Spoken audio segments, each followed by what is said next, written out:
Nos encontramos en el Evangelio de Mateo, primer Evangelio, capítulo 5, y seguimos considerando las bienaventuranzas. Estamos en el versículo 9, donde leemos: Bienaventurados los pacificadores, porque ellos serán llamados hijos de Dios. Bienaventurados los pacificadores, porque ellos serán llamados hijos de Dios.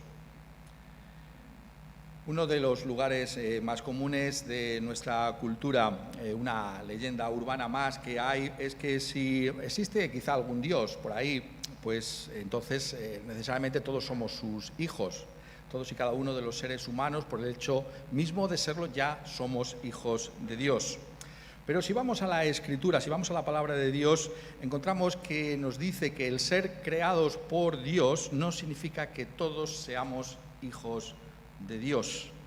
Para ser hijos de Dios tiene que haber en nosotros una obra divina, sobrenatural, que nos capacita desde lo alto para recibir a Jesucristo como Señor y Salvador. Solo Dios puede hacernos sus hijos. Y la manera en que nosotros venimos a ser conscientes de esa obra en nosotros es precisamente porque recibimos a nuestro Señor Jesucristo como Señor y Salvador. Es muy curioso cómo justamente es así como comienza el Evangelio de Juan.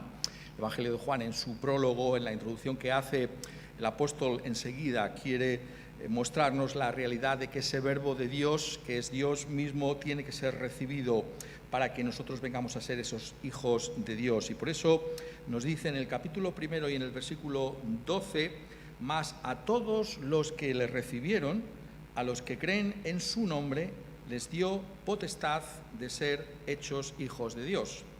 Y notad lo que añade: los cuales no son engendrados de sangre, ni de voluntad de carne, ni de voluntad de varón, sino de Dios. Es una obra divina por la que una persona viene a recibir a Jesucristo como Señor y Salvador. Es lo que después va a enseñar el Señor Jesucristo mismo en el capítulo 3, en esa célebre conversación con Nicodemo, cuando dice en el versículo 5: respondió Jesús, de cierto, te digo, que el que no naciere de agua y del Espíritu no puede entrar en el reino de Dios. Si no naces de nuevo, no puedes ver el reino de Dios, le dice a Nicodemo. Y por tanto, lo que nos está enseñando la Escritura es que el ser hijos de Dios es una obra divina. ¿Has experimentado tú esa obra divina? ¿Confiesas tú a Jesucristo como tu único Señor y Salvador? No hay pregunta más crucial que puedes hacerte en tu vida. ¿Es realmente Jesucristo Señor y Salvador tuyo? ¿Has recibido a Jesucristo en tu vida como ese único Señor y Salvador? Y si es así, entonces siempre tienes motivos para dar gracias a Dios. La ética cristiana, si me permitís que lo exprese de esa manera, siempre es una ética de gratitud. No venimos a ganar nada delante de Dios, todo nos ha sido otorgado por gracia en el Señor Jesucristo, y lo que se espera de la Iglesia es que podamos siempre dar gracias a Dios por ese don inefable, por la realidad de que somos los hijos de Dios.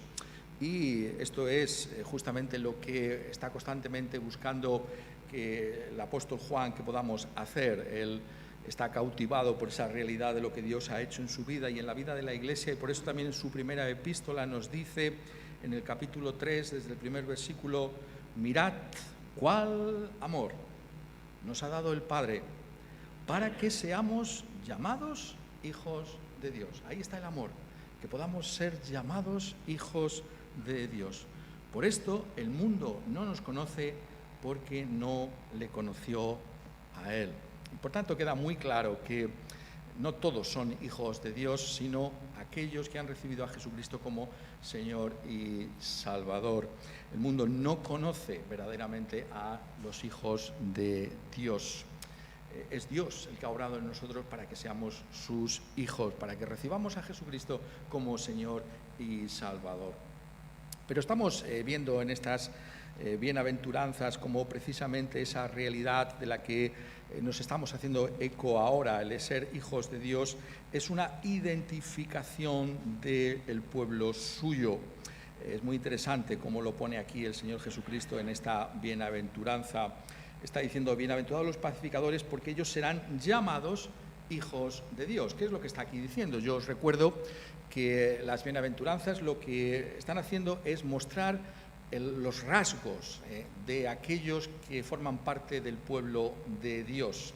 Es decir, si Dios es nuestro Padre, entonces vamos a tener los rasgos de nuestro Padre Celestial. Cuando Dios obra en nosotros, lo que hace es que Él lleva a cabo una obra para que vengamos a ser similares a Él. Venimos a ser tal y como Dios es, en aquello en lo cual podemos parecernos. Y está diciéndonos en esta bienaventuranza el Señor Jesucristo que los hijos de Dios manifiestan la realidad de lo que significa ser el pueblo de Dios, específicamente en esta manera en la que aquí señala el Señor Jesucristo, bienaventurados los pacificadores. Reproducimos el carácter de Dios. Es muy interesante, ¿no? Estamos también recordando cómo todas estas bienaventuranzas de alguna manera están ocupándose de lo que es también ese desarrollo del carácter cristiano, y todas ellas son como una especie de escalera, ¿no? Que vamos viendo la profundidad del carácter cristiano desde diversos puntos de vista, pero también de una manera ascendente. Y por eso cuando ha dicho en la versión, en la bienaventuranza anterior, bienaventurados los de limpio corazón, porque ellos verán a Dios, vemos aquí lo que significa la realidad de ver a Dios. Lo veremos como hijos de Dios. Hay aquí un desarrollo de lo que significa ver a Dios. ¿Cómo puede alguien llegar a ver a Dios? ¿Quién, lo puedo poner de esta manera también, quién verá a Dios? Sus hijos. En el sentido en que lo está aquí diciendo, serán sus hijos. Está diciéndolo en el sentido de aquellos que podrán disfrutar de Dios por toda la eternidad, no de aquellos que verán a Dios para juicio y condenación, sino aquellos que verán a Dios para salvación serán sus hijos. Pero, ¿por qué? Esto es lo que siempre tenemos que preguntarnos cuando nos acercamos a la Escritura. ¿Por qué unir hijos de Dios con la primera parte de la bienaventuranza? Lo hace el mismo Señor Jesucristo, notadlo. Bienaventurados los pacificadores, porque ellos serán llamados hijos de Dios. ¿Por qué? Los pacificadores son los que realmente muestran que son hijos de Dios. ¿Por qué los pacificadores? Podríamos haber pensado, podríamos plantearnos que dijera alguna otra característica, ¿no? Pero dice los pacificadores. Y lo que está diciéndonos aquí Jesús es, como siempre hace la Escritura, que tenemos que investigar, ¿no? Ver por qué. ¿Por qué los pacificadores son realmente los hijos de Dios? Y tenemos que recordar algo. Cuando hablamos de Jesucristo, ¿quién es Jesucristo? Jesucristo es así identificado en la Escritura como el Hijo de Dios. Jesucristo es el Hijo de Dios. Por decir algún texto, Romanos capítulo 1, Pablo, siervo de Jesucristo, llamado a ser apóstol, apartado para el Evangelio de Dios, que él había prometido antes por sus profetas en las Santas Escrituras, acerca de su Hijo, nuestro Señor Jesucristo, que era del linaje de David, según la carne, que fue declarado Hijo de Dios con poder, según el Espíritu de Santidad, por la resurrección de entre los muertos. El Evangelio, ¿con qué tiene que ver? La buena noticia de salvación tiene que ver, de parte de Dios, con el Hijo. Cristo se presenta como el Hijo de Dios. La resurrección de nuestro Señor Jesucristo de entre los muertos puso de manifiesto lo que Él era desde toda la eternidad, el único Hijo de Dios, el unigénito Hijo del Padre. Él es el Hijo de Dios. Y la gloria de la posición cristiana es que nosotros venimos a ser adoptados en la familia de Dios por la fe en el Hijo de Dios, por la fe en nuestro Señor Jesucristo. Pero la gloria suya es singular, porque Él es el unigénito, Él es el Hijo desde toda la eternidad. Él es el Hijo desde siempre. Dios existe desde siempre, es un solo Dios, pero es Padre, Hijo y Espíritu Santo. Y por tanto, aquí se nos está hablando de la realidad de quién es el Hijo de Dios. Y si Él es el Hijo de Dios, por la fe en Él venimos a ser los hijos de Dios. Pero profundizando sobre la realidad de quién es el Hijo de Dios, ¿cuál es el rasgo central de la persona del Hijo de Dios? ¿Cómo se nos presenta en las Escrituras fundamentalmente? El profeta Isaías nos dice que nuestro Señor Jesucristo es el príncipe de paz.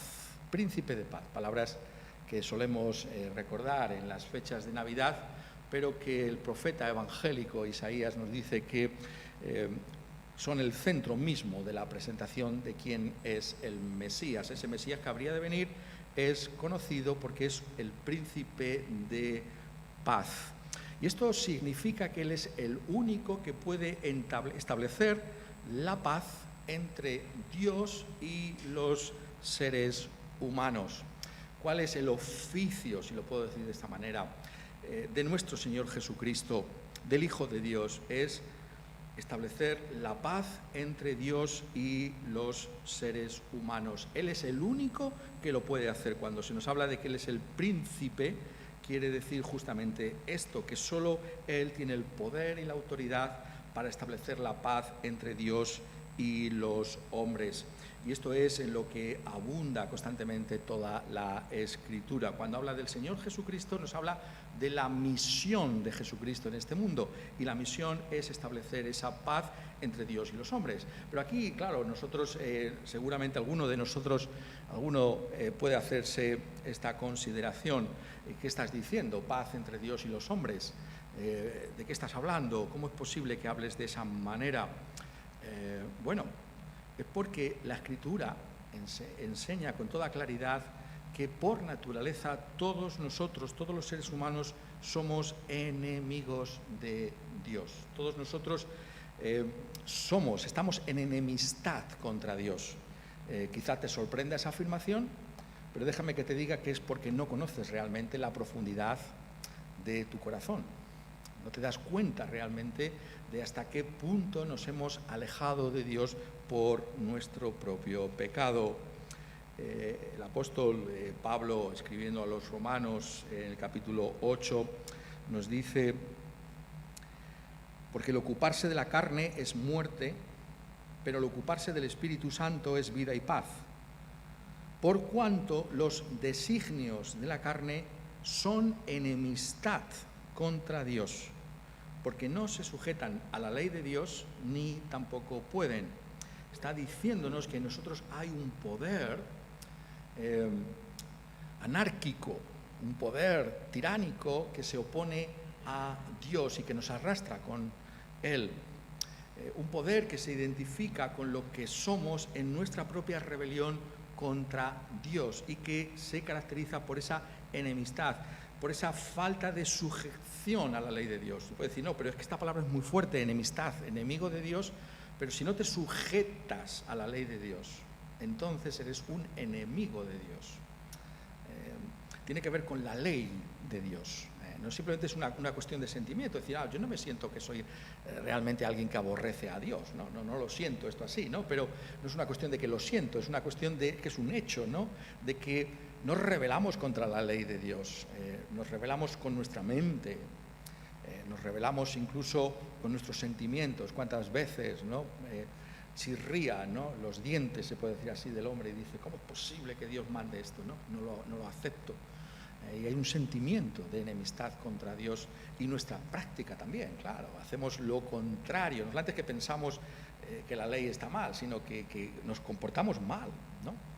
Contra la ley de Dios. Esa es la realidad. Y el apóstol lo ha dicho anteriormente, ¿no?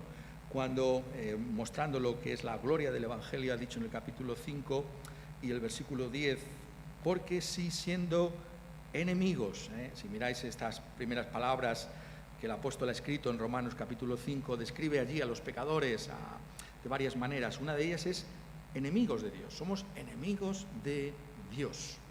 Y si no somos conscientes de esa enemistad, entonces difícilmente vamos a apreciar la gran obra de nuestro Señor Jesucristo como ese príncipe de paz. No vamos a entender por qué se le presenta como ese príncipe de paz, porque esa es una enemistad que hay en nosotros y que la Escritura también, profundizando lo mismo, nos dice que también Dios está enemistado con los seres humanos por causa de su propio pecado.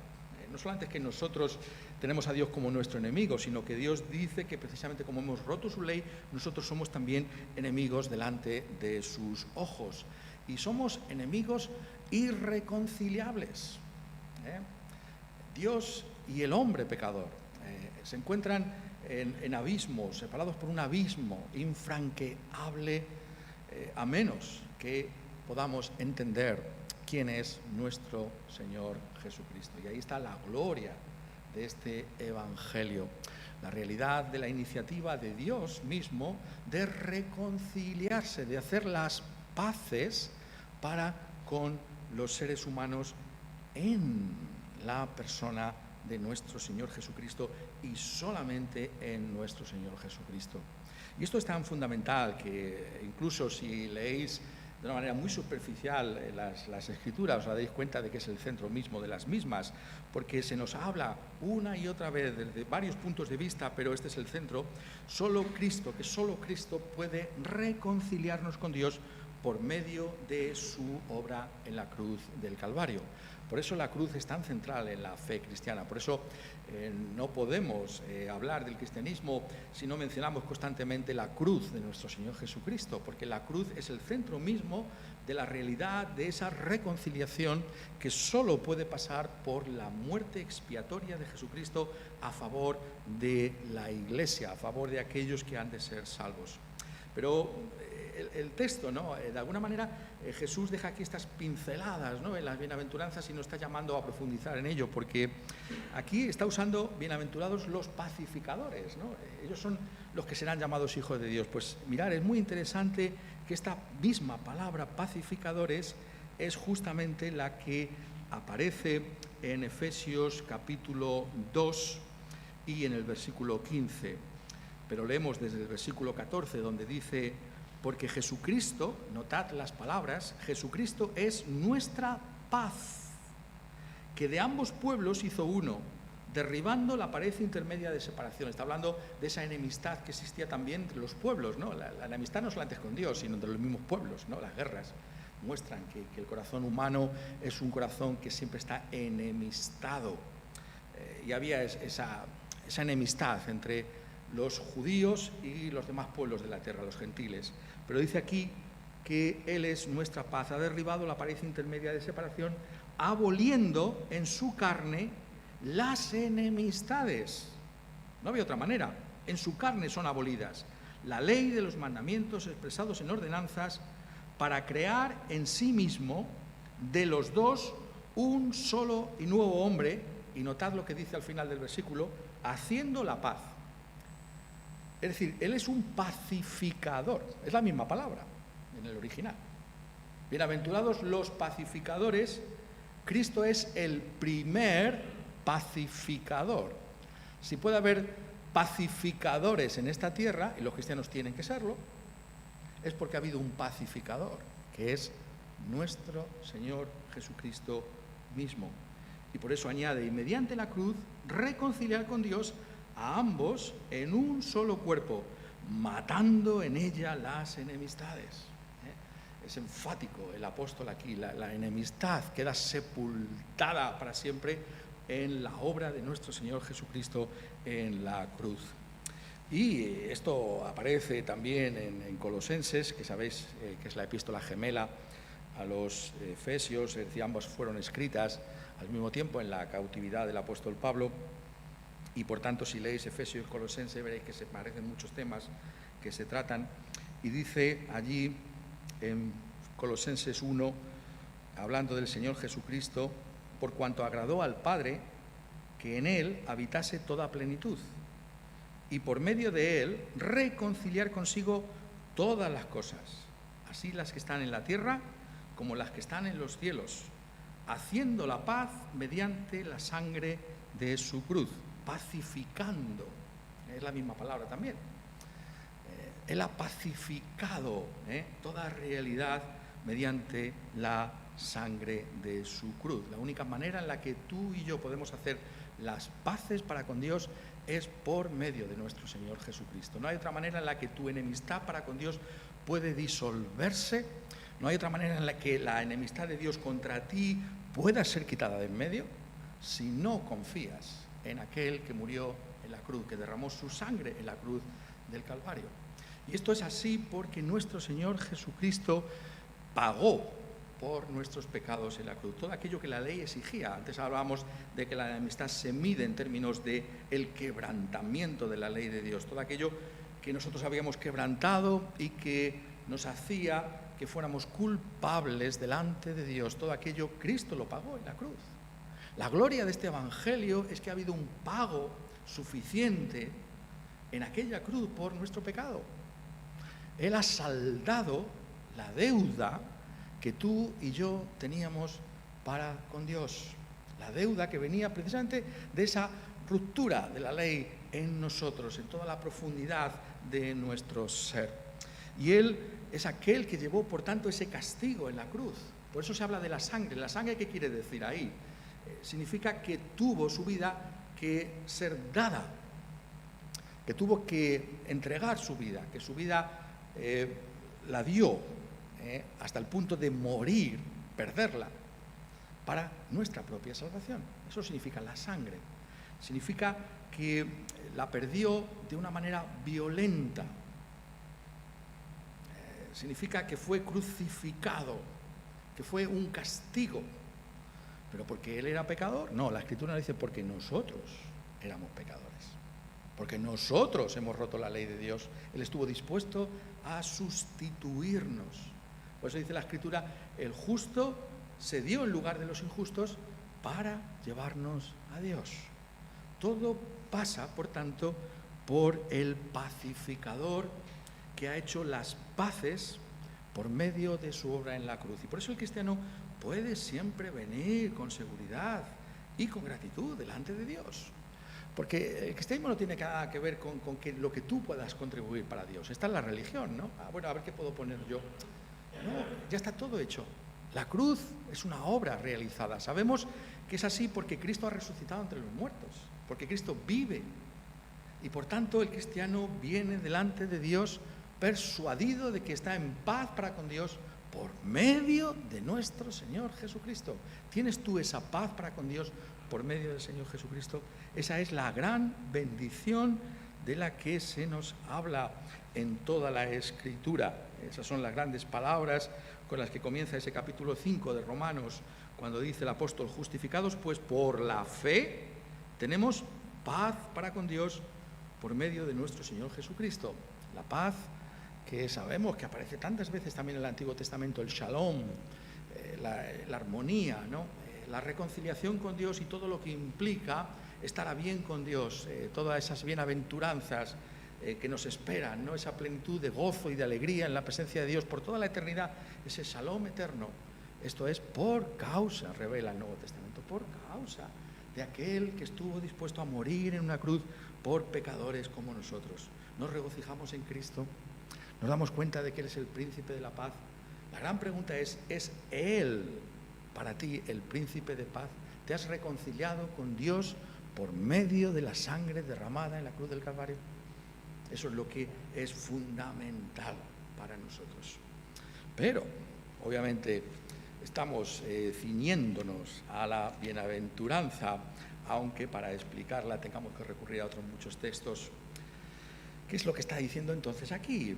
Está de alguna manera trayéndonos lo que va a implicar todo el Evangelio. Eso es lo que tiene la bienaventuranza, ¿no es verdad? Cuando la vemos realmente de una manera tan sucinta. Están aquí todos los grandes temas, ¿no?, de toda la Escritura. Lo que quiero decir ahora es que dice: bienaventurados los pacificadores, porque ellos serán llamados hijos de Dios. ¿Por qué los pacificadores? Porque es imposible que digamos que somos discípulos del príncipe de la paz si no somos pacificadores. Si lo que nos caracteriza no es el buscar responder bíblicamente al conflicto. Esto es lo que está diciendo aquí. Está enunciando. Es un anuncio que luego lo va a desarrollar, no es como las sinfonías, a los que os gusta es la música. A mí me gustan todas las músicas, me encanta la música clásica, ¿no? Se anuncia el tema y luego se desarrolla, ¿no? en la sinfonía, que anuncia el tema. Hay una forma bíblica de resolver los conflictos. Esto es lo que tiene que caracterizarnos a todos y cada uno de nosotros. Es imposible que tú digas que eres un seguidor del Príncipe de Paz si no eres un pacificador. No, es que hay otras cosas del Evangelio que sí, que no. Los hijos de Dios son los pacificadores. Vamos a entrar en esto, ¿no? En esta última parte, ¿no? O en la segunda parte, debería decir, de este mensaje. ¿Cómo respondemos bíblicamente al conflicto? Es decir, ¿qué significa en la práctica ser pacificadores? 5 cosas tengo que deciros. La primera de ellas es, ser pacificador es ser, obviamente, pacífico. No pendenciero. No una persona que busca conflictos. Tantas veces esto pasa, ¿no? Antes de nuestra conversión, ¿no? Buscando peleas, ¿no? Por cualquier cosita, buscando camorra, ¿no? Esto no puede ser. El cristiano tiene que ser pacífico por naturaleza. Tiene que buscar realmente ser una persona que no busque la pelea. Esto está aquí en la base misma, ¿no? Y la Escritura, ya sabéis, yo lo digo constantemente desde aquí, ¿no? Es tan práctica que, mirad lo que dice. Muchas veces, es una forma de aplicar esto, con que habláramos menos de lo que lo hacemos, evitaríamos muchas disputas. Muchas veces es una cuestión de cállate, hombre, no hables tanto, no busques siempre, como se suele decir vulgarmente, los 3 pies al gato. Cálmate un poquito. Esto lo dice Santiago, ¿no? El hermano de Jesús, ¿no? Que hay veces, sabéis que os he dicho esto, cómo se parece, ¿no? La epístola de Santiago a la enseñanza de Jesucristo, ¿no? En los evangelios, ¿no? Se nota que él era el hermano, ¿no? En ese sentido. Por esto, mis amados hermanos, todo hombre sea pronto para oír, tardo para hablar, tardo para airarse, enfadarse, porque la ira del hombre no obra la justicia de Dios. Ahí está. Lo está conectando, como veis, ¿no? Si tardamos un poquito en hablar, no se va a encender la ira en el corazón, ¿no? Hay que tener cuidado porque tu ira, tu enfado, tu enojo no obra el reino de Dios, no trae el reino de Dios. Tú puedes pensar, no, es que esto es así, pero eso no está trayendo el reino de Dios. O, como dice en el versículo 26, si alguno se cree religioso entre vosotros y no refrena su lengua, sino que engaña su corazón, la religión del tal es vana. Hay que refrenar la lengua. No hay que encender los conflictos, en este sentido. Somos conscientes de que somos llamados a ser pacíficos en nuestros tratos para con los demás. Esta es la primera manera en la que respondemos bíblicamente al conflicto. La segunda es que el pacificador es una persona que toma la iniciativa para buscar hacer la paz. Es decir, el pacificador es alguien que no está ahí sentado a ver si vienen a pedirme perdón, que estoy tan ofendido, ¿no? Toma tú la iniciativa, hombre, muévete tú. Esto es lo que hizo Cristo con nosotros. Dios tomó la iniciativa y vino a reconciliarse con nosotros. El Evangelio es un llamamiento divino a que depongas tu enemistad para con Dios y te reconcilies con el Padre por medio de Jesucristo. Jesucristo siempre extiende esa mano de reconciliación, la mano divina, para que tú y yo, por mucho que hayan sido nuestros pecados, nos reconciliemos para con Dios. La iniciativa es de Él y por tanto el cristiano tiene también que tomar la iniciativa. Y tenemos un ejemplo precioso de lo que esto significa en una de esas historias deliciosas del Antiguo Testamento, ¿no? Seguro que algunos de vosotros la conocéis, ¿no? David y Abigail, en 1 de Samuel capítulo 25. Esta mujer, Abigail, tenía la mala fortuna de estar casada con un hombre bastante necio, bastante tonto, y este hombre provocó un conflicto con nada más y nada menos con David. Y David fue lleno de ira y de enemistad con este Nabal. Yo he sido un hombre tan bueno con Nabal y con todo lo suyo y con todos los suyos, ¿no? Voy a destruirle, dice el texto. Leerlo, es precioso. 1 Samuel capítulo 25. Pero ¿qué es lo que el texto enfatiza? Enfatiza que hubo alguien, Abigail, que tomó la iniciativa de reconciliar esa situación, y se nos habla de ella, pero se nos habla también curiosamente de esos personajes que tantas veces tenemos que notar en la Escritura, que son los que dan muchas veces los primeros pasos y cuyos nombres sin embargo no figuran en la Escritura. Dice en 1 Samuel 25, 14, pero uno de los criados dio aviso a Abigail, mujer de Nabal, diciendo: he aquí David envió mensajeros del desierto que saludasen a nuestro amo y él los ha zaherido, los ha ofendido gravemente, ha pecado contra ellos. ¿Y qué es lo que vemos aquí? Que Abigail inmediatamente, a iniciativa de este su siervo, va al encuentro de David. Y David había dicho, dice en el versículo 21, ciertamente en vano he guardado todo lo que éste tiene en el desierto, sin que nada le haya faltado de todo cuanto es suyo, y él me ha vuelto mal por bien. Así haga Dios a los enemigos de David y aún les añada: de aquí a mañana todo lo que fuere suyo no he de dejar con vida ni un varón. Y cuando Abigail vio a David, se bajó prontamente del asno y postrándose sobre su rostro delante de David se inclinó a tierra y se echó a sus pies y dijo: Señor mío, sobre mí sea el pecado. La iniciativa de incluso de llevarse la culpa a ella, de llevarse el mamporro, como se dice vulgarmente, ella, antes de que ese conflicto se desencadenase. No permita Dios que derrames la sangre de estos, le viene a decir Abigail a David. Esto está aquí para nuestro ejemplo. Esto está aquí para que tú y yo aprendamos que somos llamados a no incendiar, sino a traer paz y reconciliación, a buscar hacer el bien en ese sentido en esta tierra. Somos pacificadores. Y esto tiene realmente una aplicación extraordinariamente amplia. Significa, como hace aquí Abigail, pedir perdón pronto. No tardes tanto en pedir perdón. Si sabes que has hecho mal, pide perdón. No se te va a caer ningún anillo por pedir perdón. Los cristianos pedimos perdón, los cristianos nos equivocamos constantemente. Pide perdón, pero hazlo ya. No dejes que la ira, ¿no?, el sol se ponga sobre tu ira, dice también en la Escritura. Implica la restitución cuando hemos faltado, y no simplemente es una cuestión de decir perdóname, sino que hay que restituir, en el caso de Zaqueo, ¿no? La reconciliación ahí es, antes de que estos se enfaden por todo lo que les he robado, se lo voy a devolver y lo voy a devolver cuadruplicado. Y es como desarrolla aquí también el apóstol Pablo en Romanos, en el capítulo 12, realmente empezar a comportarnos de una manera distinta a cómo se comporta este mundo.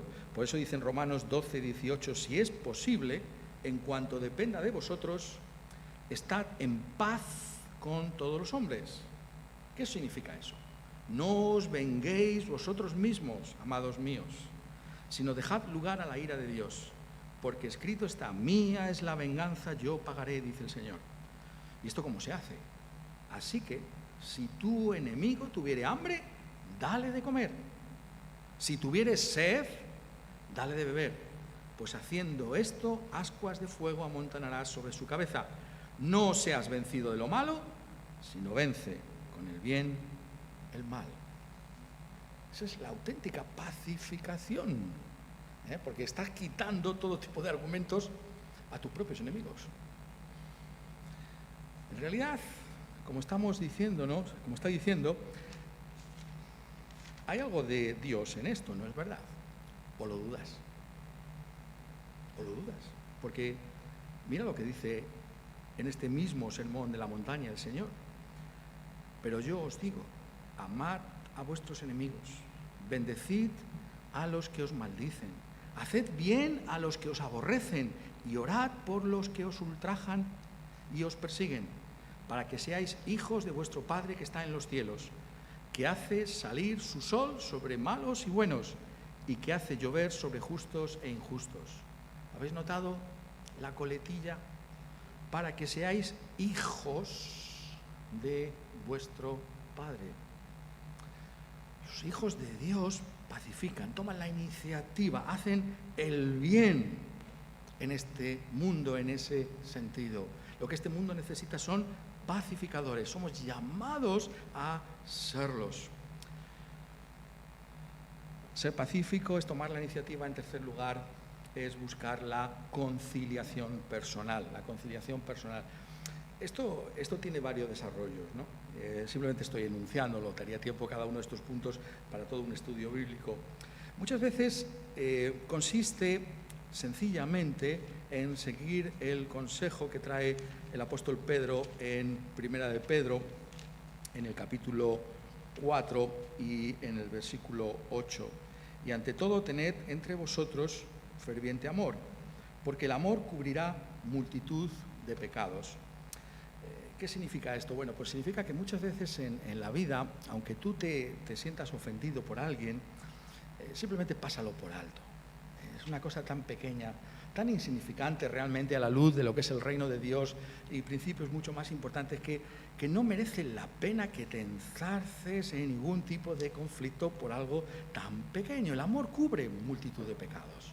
No le des tanta importancia a ese pequeño detalle que realmente es peor enzarzarse en una discusión que lo que implica en sí mismo.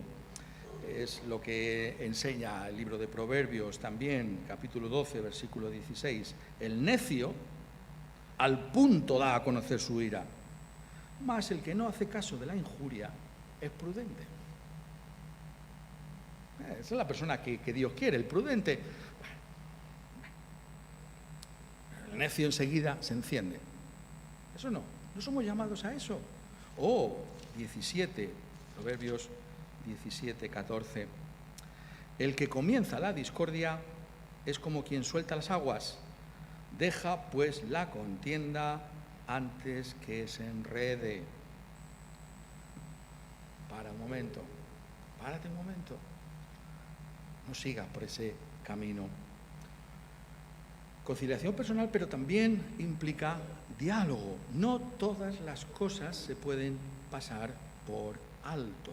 Eso, con la característica que tiene nuestro Señor Jesucristo, no debe sorprendernos, ¿no?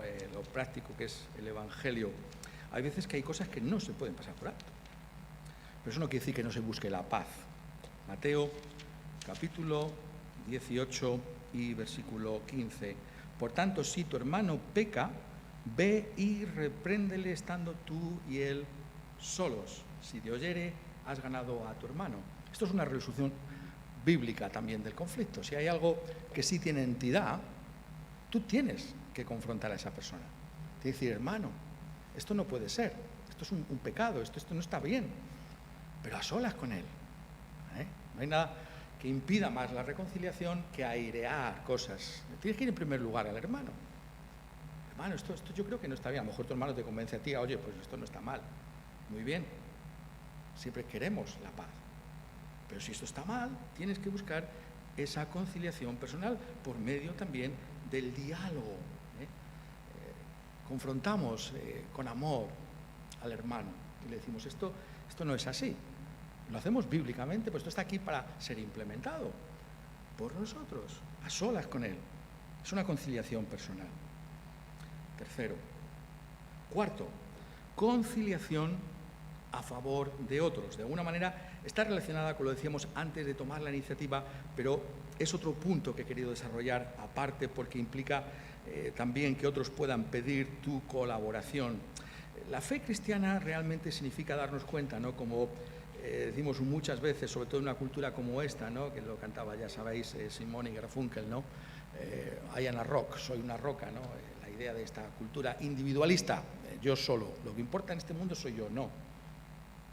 Importamos todos, y tú eres guarda de tu hermano. Tú eres guarda de tu hermano. Dice en Filipenses capítulo 2, versículo 4, no mirando cada uno por lo suyo propio, sino cada cual también por lo de los otros. Nos ocupamos, nos interesamos por los demás y por lo que a ellos les preocupa. ¿En qué sentido lo estoy diciendo, esa conciliación a favor de otros?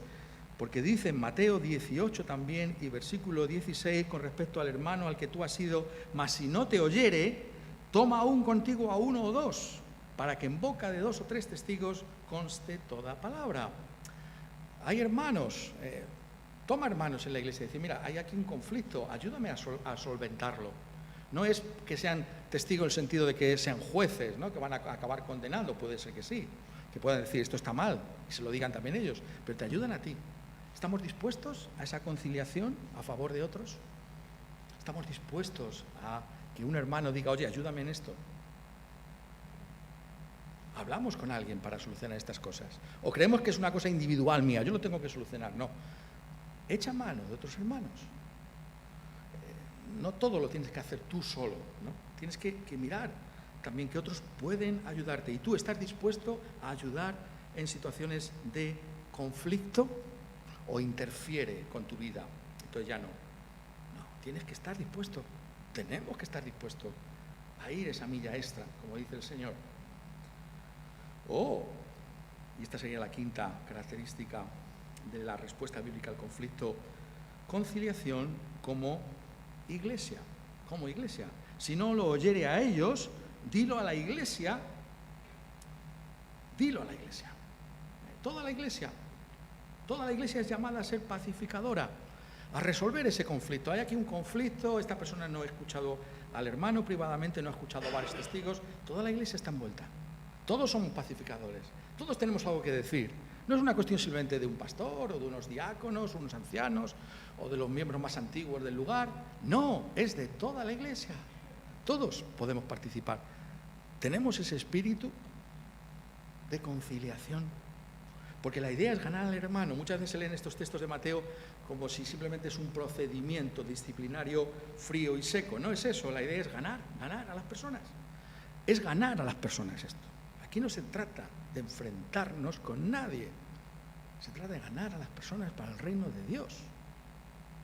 De que los hermanos respondan, que tú y yo respondamos bíblicamente a cualquier conflicto. Por eso dice Jesús, bienaventurados los pacificadores. Esto es lo que se espera de nosotros. Esa es la realidad del Evangelio.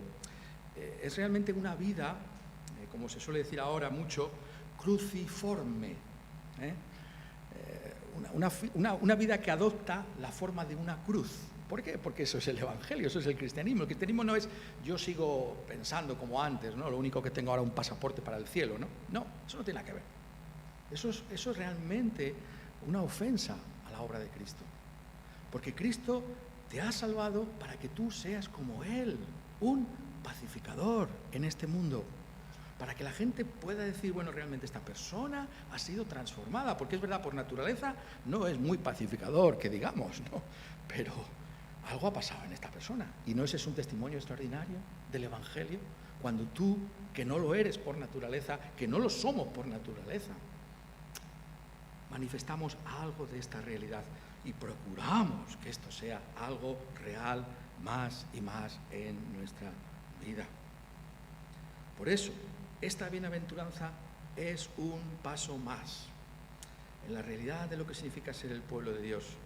Es ver a Dios. Lo ha dicho la bienaventuranza anterior, pero ¿en qué sentido? Bienaventurados los de limpio corazón, porque ellos verán a Dios. Bienaventurados los pacificadores, porque ellos serán llamados hijos de Dios.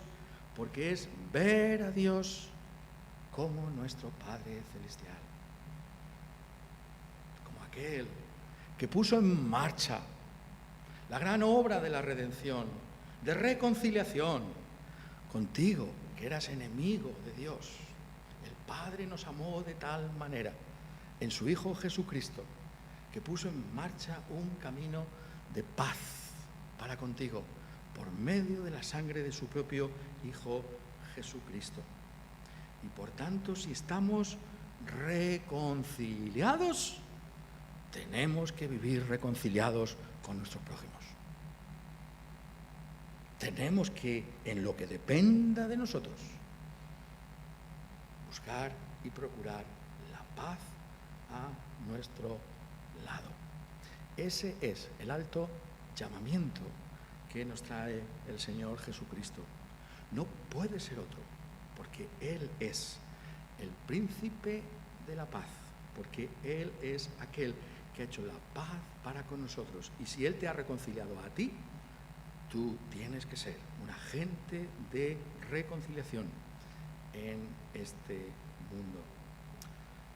Quiera Él ayudarnos para que podamos así ejemplificar el Evangelio. Que se pueda decir de nosotros también que somos esos pacificadores. Y que al hacerlo se pueda conocer nuestras vidas como lo que somos, los hijos de Dios. Que Él reciba toda la gloria y nos capacite para que así vivamos. Amén.